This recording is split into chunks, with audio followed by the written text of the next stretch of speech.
కాంగ్రెస్ ప్రభుత్వం రైతులకు చేసే మేలును బట్టి మీరు ఏ విధంగా చెప్తారు? ఒక రైతుగా మీ మాటల్లో కాంగ్రెస్ ప్రభుత్వం గురించి చెప్పండి. మేము సంసారాలు చేసే ఇల్లు కూడా కాంగ్రెస్ ప్రభుత్వం ఇచ్చిన ఇండ్లే.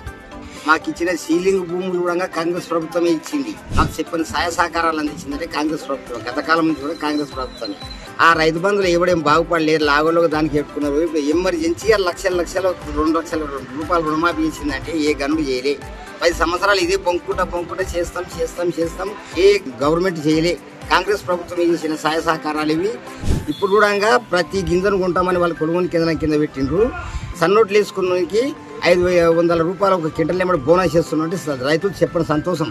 50 క్వింటాలు పండించినోనికి 25,000 రూపాయలు ఈజీ వస్తున్నాయి. తిని ఇమానంగా ఉండాలనుకుంటే కాంగ్రెస్ ప్రభుత్వమే చేసే మేలు. ఇంకా ఇప్పటికైనా కాంగ్రెస్ ప్రభుత్వమే, అప్పటికైనా కాంగ్రెస్ ప్రభుత్వమే. నాకు 1,45,000 మాపోయినాయి, 1,90,000 రూపాయలు వచ్చినాయి. సంతోషంగా ఇంక మళ్ళీ కూడా ఇదే గవర్నమెంట్ రావాలి. చేసిన కష్టానికి గిట్టుబడి అవుతున్నది, పడ్డ కష్టం మాకు గిట్టుబడి అవుతున్నది. మంచి గవర్నమెంట్ ఇది. మళ్ళీ రేవంత్ రెడ్డి సార్ సీఎం కావాలి.